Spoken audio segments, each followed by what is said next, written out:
Has this season been really weird? These first 8 games feel really weird to me. This game was certainly really weird.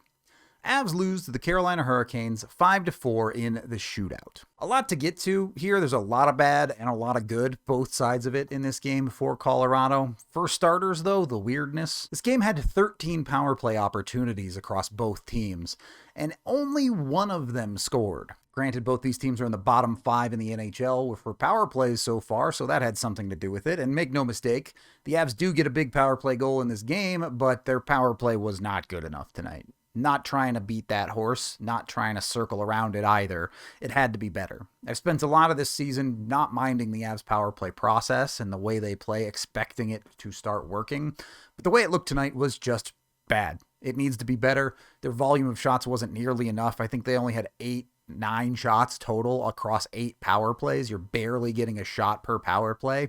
And those aren't because pucks are going in. It's because you're just not shooting the puck on net. The solution, as we'll see, very well seems to be put Val Nichushkin on your power play. So maybe that's an easy fix you can run here, but you cannot continue to live like this. The good news is, despite the power play woes, this actually turned into a great hockey game. But it didn't start out that way. First goal of the game looks like this. It's a nothing play. Happens multiple times every single game. A puck chipped off the boards and out of the zone. It bounces over Makar's stick, but this shouldn't really be a problem. Taves is back and is going to take the angle here. This is not going to penetrate and get to too dangerous of an area. And from a tight angle like that, if a guy puts a perfect shot on the far side, it goes far post and in, all right, maybe we could live with that. But Wedgwood is just off his angle and gets beat on the short side here. I know it's a good shot, but he's going to want that back. Wedgwood's just got to have that puck. He's off his angle. You can't let that one get past you on the short side. You just can't. I'm not going to say it's perfect defense from Devon Taves, but he did his job. That's a shot from the angle that should not be a problem. That one, I think, is pretty exclusively on Wedgwood. I do think he struggles through the rest of this first period, but all of the other ones, there are pretty significant other errors going on, so they're a bit more forgivable. And we knew this regression was coming for Wedgwood. Maybe not this aggressively, maybe not doing it all in a single period, but we knew Wedgwood wasn't a .935 goalie. We knew this was going to come, and he was going to go back down to normal level statistics. It's not something I'm worried about or going to think about beyond this video again, so just worth noting that part of the reason the Avs had such a struggle in this game was poor goaltending in the first period. Initially, though, I thought the Avs were going to get away with it. Less than a minute later, the Avs tie the game. It's kind of a scramble for the puck here in the offensive zone. It bounces up in the air. It's all over the place. It comes down. Nuke is able to find it. He battles through multiple sticks. It looks like it should be a turnover, but Nelson just gets his stick in. It ends up on Nuke's stick, and finally, with a little bit of space, he says, screw this. I'm going to the net. Try and stop me. And the Hurricanes simply cannot. Nuke gets in, gets the backhand, and roofs it. It's beautiful stuff. Genuinely, this might be the best game I've ever seen from Val Nichushkin in an Avalanche jersey. He was that good tonight. Obviously, the sick power forward move, demanding the puck, and when he got it, he did whatever he wanted with it. And to be honest, a lot of the time he was chasing that puck down, taking pucks away from Carolina, picking up loose pucks, just an absolute puck hound all night long. And when Val is able to drive play like that from his own stick, it lifts up the entire second line, and you start to see how that second line is capable of functioning. It wasn't perfect. There are still execution errors, but I liked a lot more of the positions Brock Nelson put himself in throughout this game. There were opportunities that didn't quite connect, but could be dangerous. And Landeskog, I think, is adjusting to his new normal in the NHL. I think there is stuff to find there. He obviously had the goal taken back the other night and continues to be a very solid possession player. I really do think the Avs have something in this second line that's, while we may not love it totally through these first 8 games, there's more to give, and you can start to see underneath the surface here, and things could turn out really, really well, especially if Val is going to be a beast. And while that second line was doing quality things at 5-on-5 together, they didn't do quite as much good on the power play, or at least Landy didn't. Avs managed to keep a puck in on the power play with Nuke. He kind of just throws it to space. It's not a beautiful pass, but it's safe. You're in control. And right here, Landeskog last saw Burns high at the point, ready to work with. He turns towards the puck, never checks again, and Brent Burns doesn't say anything as Landeskog goes to get this puck, collects it. Hurricanes be aggressive. They get on the puck quick, and Landy just throws it back to where he thought Burns was. There is no connection here, just a complete miscommunication, misunderstanding of where we thought this puck was going. You can even see Leckie reading, expecting this puck to go up the wall. You have a man in deep in Brindley, expecting this puck to come down deep in the zone, and Lansey throws it back to the point to nobody. There's just nobody but a Carolina Hurricanes player there. Nichushkin was on the far side. Maybe the expectation is Nichushkin's supposed to be able to rotate into Burns' spot there as the high forward, but he was managing the puck, trying to keep it in the zone. You have to pay more attention. This is a clean breakaway that, unfortunately, Wedgwood gets beat on a nice move. Look, we are at Game 8 of the season, so I can forgive this a little more. Some discombobulation, some missed systems, miscommunication is expected through the early part of the season. But really, that should not be happening. Landy has to at least check over his shoulder to make sure Burns is still there. And if Burns is going to leave the point like that, he needs some form of communication to Landeskog to let him know. I mostly place this on Landy. You cannot throw blind pucks like that. You just can't. That's how you give up breakaways, and that's exactly what happened there. Either way, if something like that happens at game 20, 30, 40, it's a much more concerning problem, and you need to clean it up immediately. So yeah, like I said, Avs power play, bad tonight. They even got a goal scored on them, so their power play, despite scoring a goal later in this game, only breaks even. And the Avs are lucky to have the opportunity to score a power play goal. They get 8 power plays total in this game. That's not going to happen very often, if ever again this season.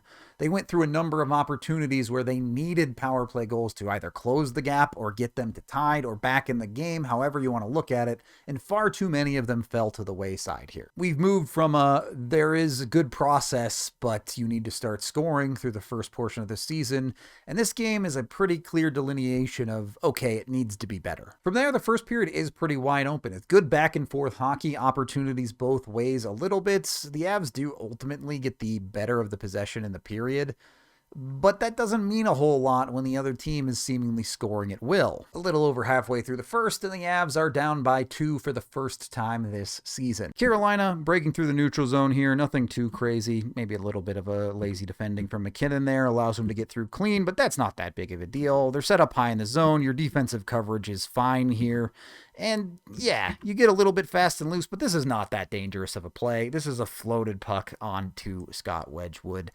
Taves has the backside here, and honestly, I actually think he defends this decently. This comes to Wedgwood's blocker, and he just gives up a rebound that shoots right into the massive bodies in front of him.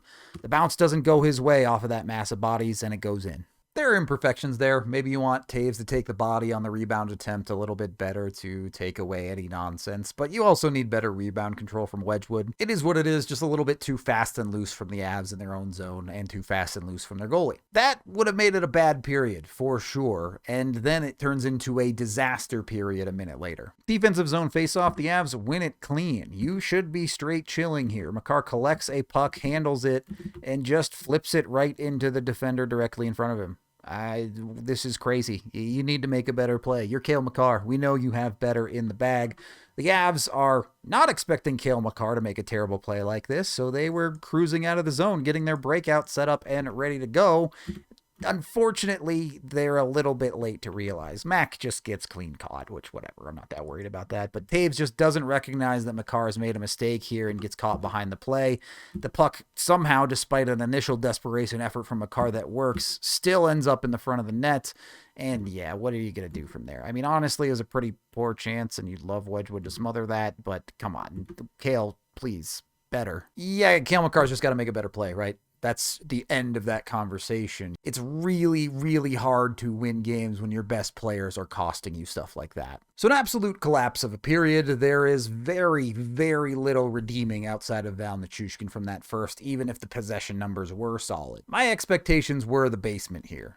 You got Wedgwood pulled after that fourth goal, and credit Trent Miner. He comes into this game cold like that and does not give up a real goal for the rest of the game. The only puck that beats him is one in the shootout, which was enough for the Avs to lose, which is frustrating.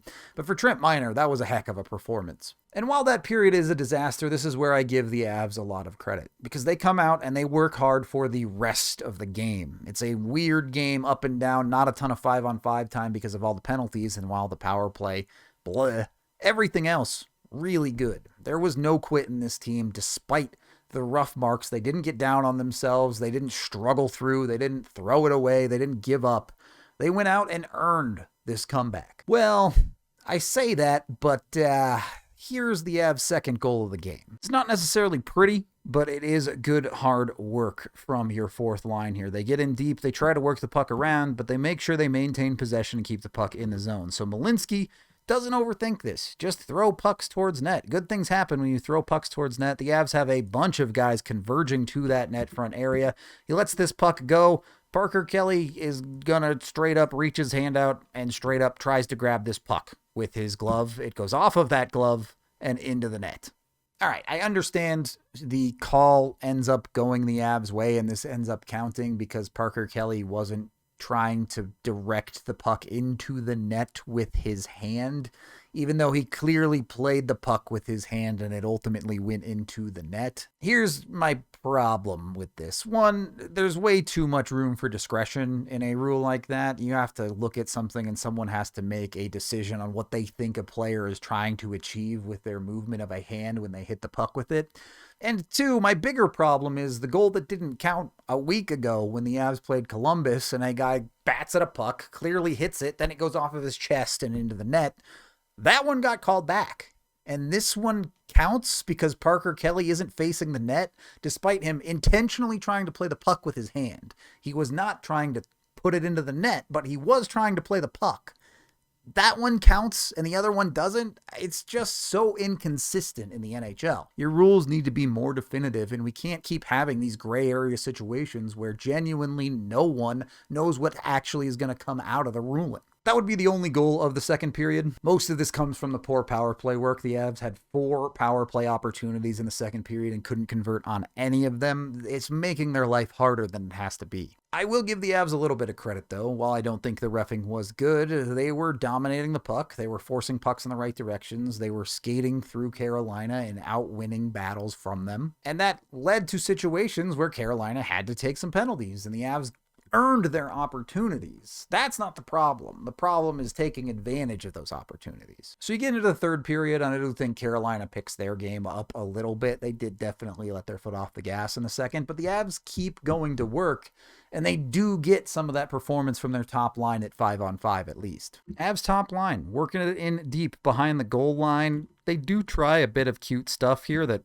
doesn't really work, but you get the puck to a dangerous area, that can cause panic in the defense. They just flail at this thing and they're not able to get it out clean. That allows a second chance opportunity where they again work it right down in deep.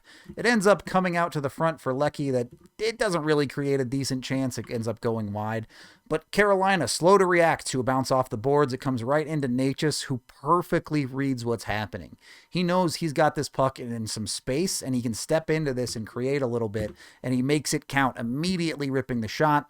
Man, he's locked in. Look, Marty Necas isn't a 30% shooter. He's not going to keep this up for the entire season, but while he's got that sniper scoped in, keep using it. The guy just can't seem to miss right now, and it's a huge boon for the Avalanche. Especially because I have not loved Nathan MacKinnon's game over the last couple. Necas also was kind of bad in the last game, but he finds ways to be productive and effective, even if it's just relying on his great shot. He's doing the stuff that the Avs need out of that top line, getting them on the board, not leaving that goose egg that honestly would have the Avs with regulation losses this season if they did not get that out of him. So the Avs bring it to within 1. And when you're at 0-for-6, you've seen enough, right? You have to do something.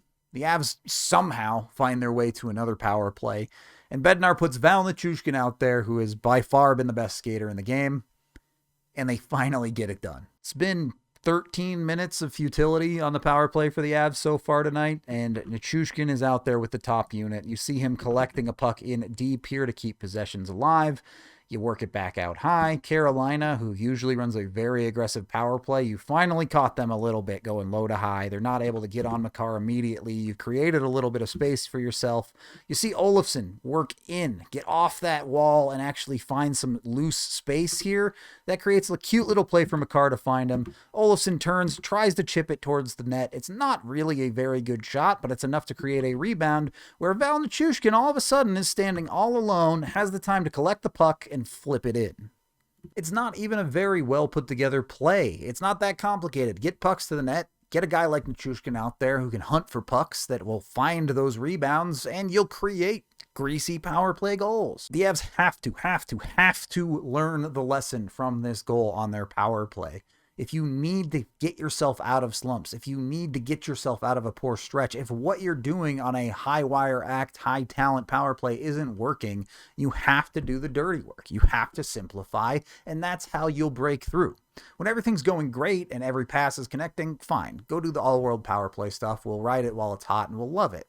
But this is the underlying work that has to be there for a power play to be at least somewhat consistently successful. You go to overtime, which I don't even have a ton to say about. It was an absolute mess. Both teams took penalties in overtime, which means neither team scored on their power plays in overtime, but also, both teams survived extended 4-on-3 stretches. Hockey's weird, man. I don't know what to tell you. And then the Avs are terrible in the shootout. They go over 3. It's not good. They honestly weren't even competitive on most of their shootout attempts. Here's Seth Jarvis's one shootout goal. It's a great move that Miner bites on. Again, don't want to take anything from Miner. He was absolutely fantastic for the Avs to even get a point out of this game. Yes, the Avs have lost 2 games in a row. Yes, there are major mistakes in this game. Yes, the power play has to be better. And yet they still got a point. And yet they still don't have a regulation loss this season. They battled back from a 3-goal deficit, did not quit for a second of this game, and proved to be an extremely tough team to put away yet again. Every team has issues that they work on all season long, and there are things the Avs have to work on that they've established pretty well here. But they're also really good. I know in the moment after a loss, that's a hard pill to swallow, but the Avs deserve a lot of credit for getting even 1 point out of this game. The power play, I suspect, is going to continue to be a work in progress, but the dumb puck mistakes are the things you need to focus in on and clean that stuff up. That pass from Landy, that failure from Makar in his own zone. Got to get those cleaned. If you do that, I can live with some other mistakes. For a team that's lost 2 games in a row, I'm pretty darn content. That's the end of this game video review. Thank you for watching. I am Rudo, and we may never have a good rulebook.